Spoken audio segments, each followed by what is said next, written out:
Salut les amis, j'espère que vous allez bien. Dans la vidéo du jour de la série sur Capture One, je vous emmène faire un petit tour au bout du bout de l'île d'Ouessant, où se situent les anciens poteaux qui amenaient les câbles électriques au phare du Nividitch.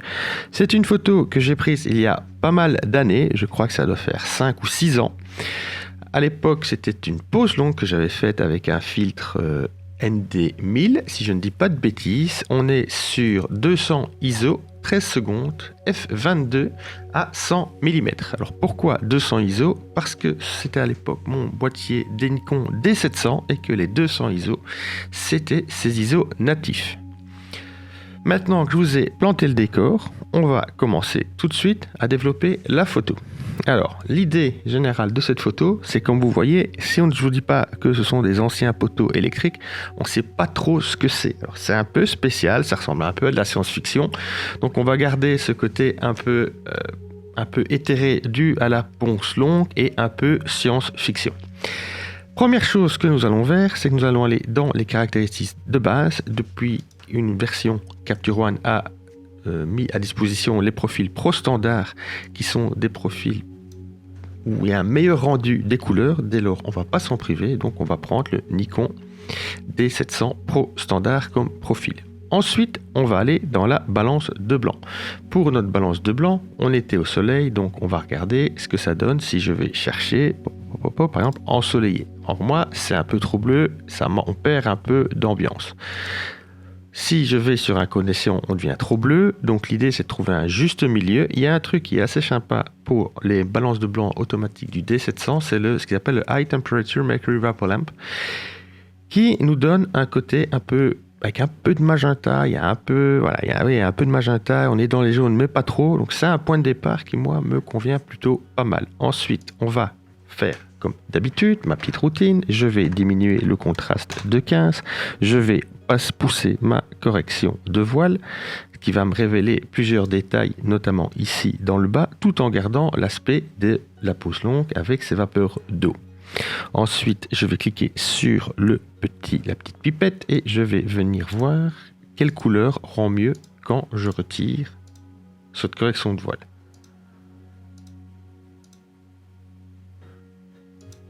Moi, j'ai amassé ça, donc on va rester sur ça comme base. Maintenant qu'on a mis les bases de notre fichier, on va travailler sur, comme vous voyez, la photo penche, donc on va la redresser. Pour ça, c'est assez simple, on a un horizon dans le fond, on va chercher notre outil ici au-dessus, on clique une fois, on tire une ligne sur l'horizon, on relâche et notre photo est droite.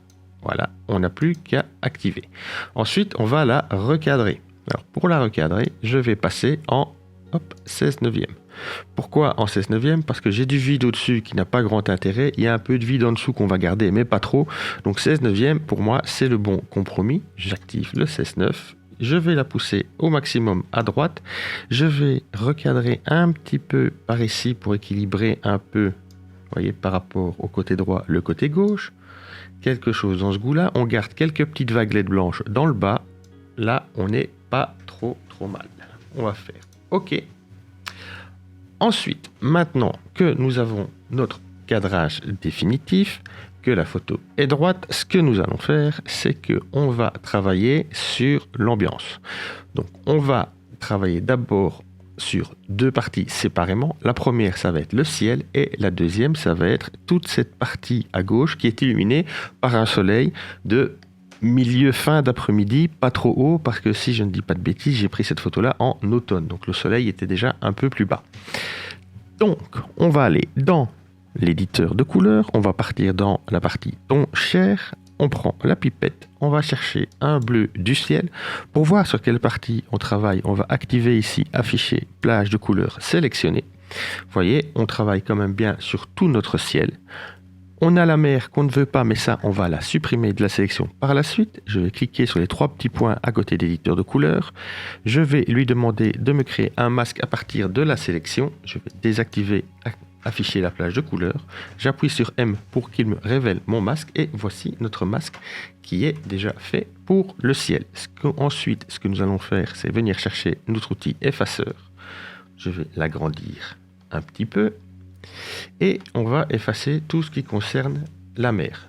Pourquoi effacer tout ce qui concerne la mer? Parce qu'en fait, j'en ai pas besoin dans les travaux sur la couleur du ciel que je vais faire maintenant. Ensuite, on voit qu'il y a un petit peu des poteaux qui sont dedans. On va activer la plage de luminosité et on va venir tout simplement bouger les curseurs des ombres pour les exclure. Voilà notre masque pour le ciel qui est réalisé. Je vais reprendre la pipette de notre éditeur de couleurs, aller chercher un bleu qui me convient quelque part par ici.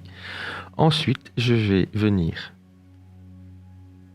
uniformiser la teinte, uniformiser la saturation et uniformiser une partie des... Vous voyez, hop, on va pousser, on peut carrément y aller au max. Puisque notre ciel est presque uniforme, on va uniformiser la luminosité également. Ensuite, on va venir descendre un peu la luminosité. On va voir au niveau des teintes vers quoi on peut aller. Ça, c'est un peu trop magenta. On va revenir vers quelque chose qui est plus froid, comme ceci. On va pousser un peu la saturation. Pas trop, quelque chose comme ça, c'est pas mal. Ensuite, ce que nous allons faire, c'est qu'on va jouer sur les autres curseurs, notamment de notre High Dynamic Range et de notre exposition. Si je vais dans les hautes lumières, vous voyez, il y en a quand même pas mal, notamment sur notre gauche de l'image, puisque notre soleil était à gauche. Je vais donc descendre les hautes lumières au maximum, ce qui va les diminuer sur notre côté gauche. Pour les blancs, pareil, vous voyez, au niveau du ciel, ils viennent principalement de la gauche. Je vais les diminuer au maximum. Les ombres, on n'en a pas vraiment, mais on peut quand même elles sont plus sur la droite, puisque c'est plus foncé à droite qu'à gauche. Pareil, les noirs, on en a un petit peu. On va les ouvrir un chouïa. Ensuite, je vais descendre jusqu'à mes courbes et je vais baisser encore un tout petit peu la luminosité de notre ciel. Et là, on va constater quelque chose qui va nous prendre un peu de temps, c'est que mon capteur était excessivement sale quand vous voyez toutes les poussières qui traînent sur notre image. En même temps, j'avais à l'époque qu'un seul filtre, c'était un ND1000, et donc j'ai fermé à F22, ce qui évidemment accentue toutes les petites impuretés que vous avez sur votre capteur. Bon, c'est comme ça, on ne saura pas y couper, on va vivre avec et on les supprimera par la suite. C'est pas très compliqué, mais ça va nous prendre un peu de temps.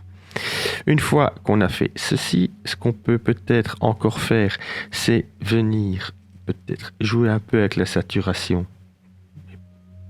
légèrement du ciel, ajuster un peu sa couleur, pas trop bleu, quelque chose comme ça.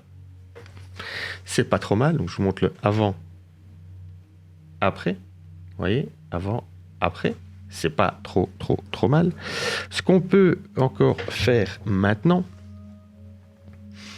c'est retourner sur notre fond, retourner sur notre éditeur de couleurs, refaire un reset de notre roue, reprendre notre pipette et aller chercher les tons chauds dans les jaunes.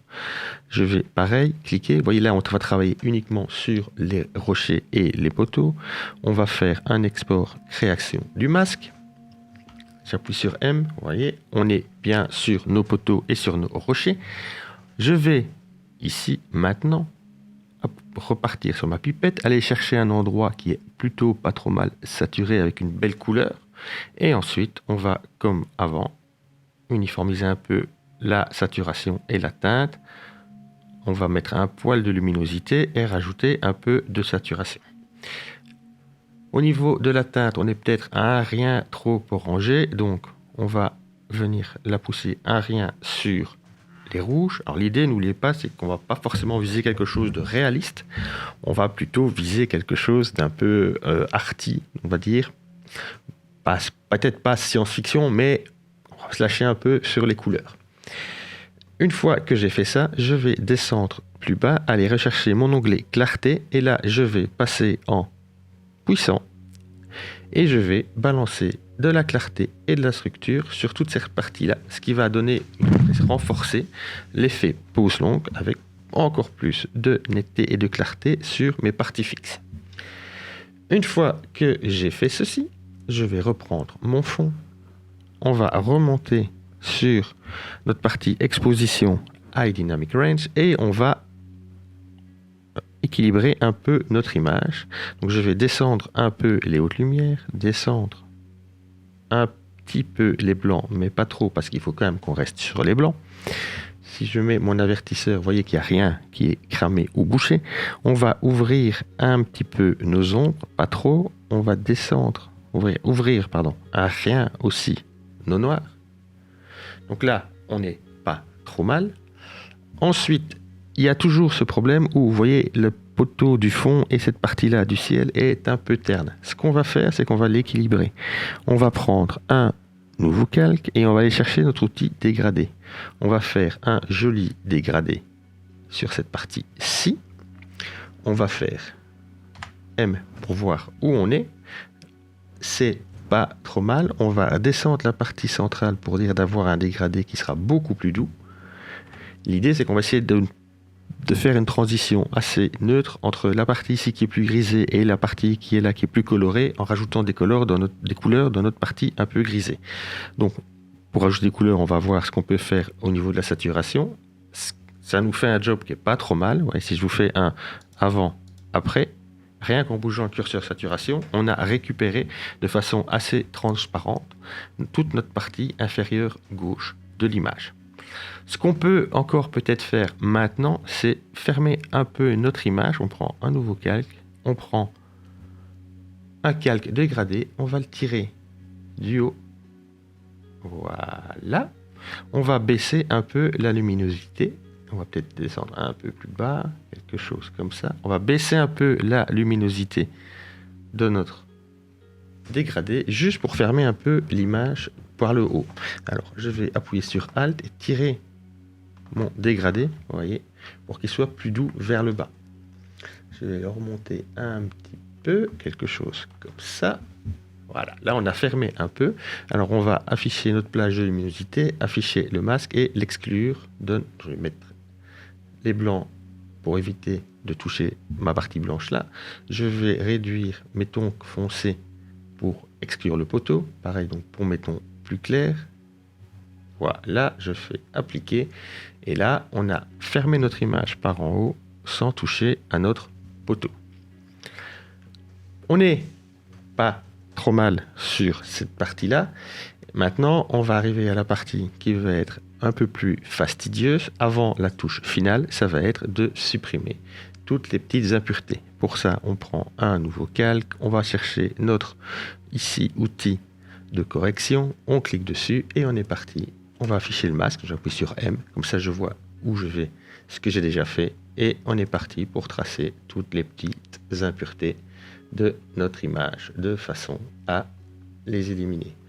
Alors, ça va pas prendre une éternité, je vais peut-être pas le faire aussi précisément que je devrais, parce que c'est surtout pour vous montrer comment on peut traiter cette image-là.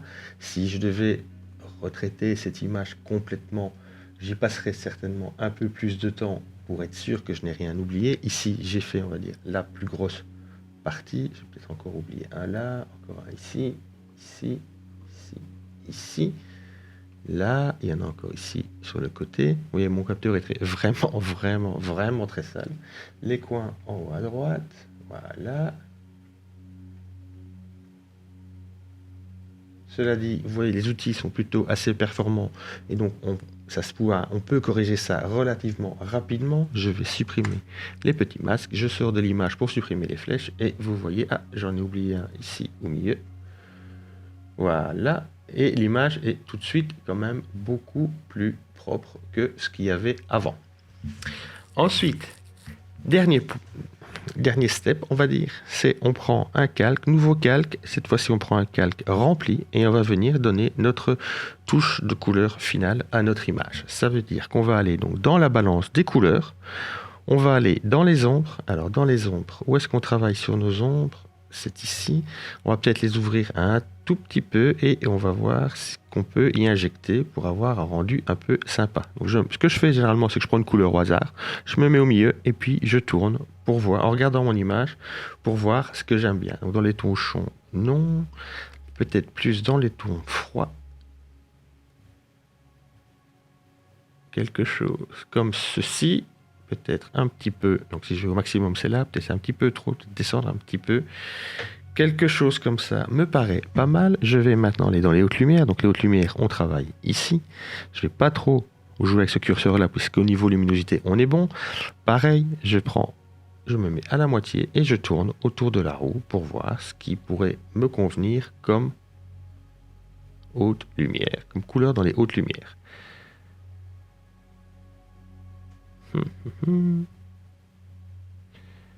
Je pense tout simplement que mes hautes lumières, je vais juste les laisser comme ça. Et mes tons moyens, je vais les descendre un tout petit peu.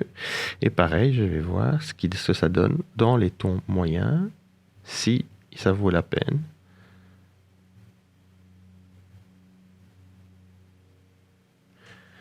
Un petit sillon comme ça, moi, ça me déplaît pas encore de trop. Là, c'est peut-être un petit peu too much. Ça descend un petit peu le rouge orangé qu'il y a sur les poteaux. C'est pas si mal que ça. C'est pas si mal que ça. Jusque-là, ça me plaît plutôt pas trop mal. Est-ce qu'on pourrait rejouer encore sur d'autres couleurs? On va reprendre donc éditeur de couleurs, onglet avancé. Je vais aller chercher ma pipette. Est-ce que dans les bleus moyens, on pourrait changer un peu de teinte? Non. Là, on le pousse vers les mauves. En magenta, on va pas y aller. Là, c'est trop bleu peut-être.